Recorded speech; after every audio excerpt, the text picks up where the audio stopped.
Christmas کے موقع پر ملنے والے تحائف کا حکم۔ یہاں میں آسٹریلین ایمبیسی میں جاب کر رہا ہوں، ابھی کرسمس آ رہا ہے، اس موقع پر ایمبیسی والے ہمیں کھانا پینا بھی دیں گے اور کچھ پیسے بھی دیں گے، کیا یہ لینا ہمارے لیے حلال ہوگا یا نہیں؟ مصدق شاہ ابوظہبی سے لے کے آپ بس کسی اور کو کھلا دیں، اور کیا ہے اس میں؟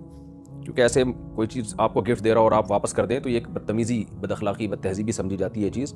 البتہ غیر مسلموں کے مذہبی تہواروں میں کسی بھی طرح شرکت جائز نہیں ہے، تو خود سے آگے بڑھ کر نہ کریں۔ بعض غیر مسلم اس پہ اعتراض کرتے ہیں کہ بھئی یہ ہم تو تمہاری عیدوں میں شریک ہوتے ہیں، تم کیوں نہیں ہوتے؟ تو بھئی آپ کا مذہب نہیں روکتا، ہمارا مذہب روکتا ہے۔ اب اگر کوئی ہندو مسجد میں آنا شروع ہو جائے تو ہم تھوڑی مندروں میں جا کے عبادت کرنا شروع کر دیں گے؟ تو بھئی ان کے مذہب میں جائز ہے، ہمارے مذہب میں ہر آدمی اپنے مذہب کو فالو کرے۔ ہاں، ہم نیگیٹیوٹی نہیں پھیلاتے، ہم یہ نہیں کہتے کہ یعنی عیسائیوں کو بد اخلاقی سے پیش آئیں یا ہندوؤں سے بد اخلاقی سے پیش آئیں۔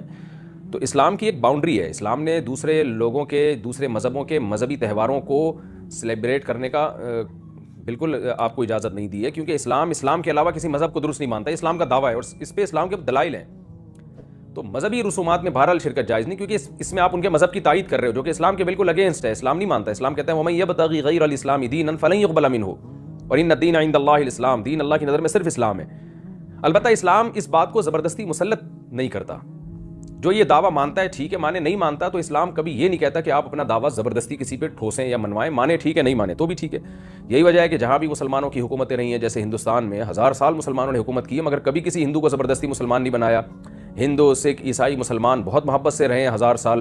ہاں، جو سرداروں کی جنگیں ہونا وہ تو ہر دور میں ہوتی رہی ہیں، جو حکمرانوں کی آپس کی جنگیں، لیکن جہاں مسلمانوں نے حکومت کیا وہاں عوام میں یہ فرق مسلمانوں نے کبھی بھی نہیں کیا کہ ہندوؤں کے ساتھ الگ سلوک اور عیسائیوں کے ساتھ الگ سلوک، ایسا کبھی بھی نہیں ہوا اور اب بھی نہیں ہے۔ ہمارے پاکستان میں دیکھ لیں آپ، الحمدللہ یہاں ہندو بھی محفوظ ہیں، عیسائی بھی محفوظ ہیں۔ کوئی جذباتی لوگ کوئی الٹا سیدھا کام کر لیں تو اس کی مخالفت ہوتی ہے، الحمدللہ کوئی اس کو اپریشیٹ نہیں کرتا ان جذباتی لوگوں کے عمل کو۔ تو اتنی رواداری کہ ان کی مذہبی رسومات میں شرکت کی جائے یہ بالکل جائز نہیں ہے۔ تو ویسے ان کے ساتھ اچھا سلوک کرنا چاہیے، ہدیے بھیجنا، گفٹ بھیجنا، کھانا کھلانا ان کو، یہ ٹھیک ہے، یہ کام کریں آپ، جو نہیں کرنے کا وہ نہیں کیا کریں۔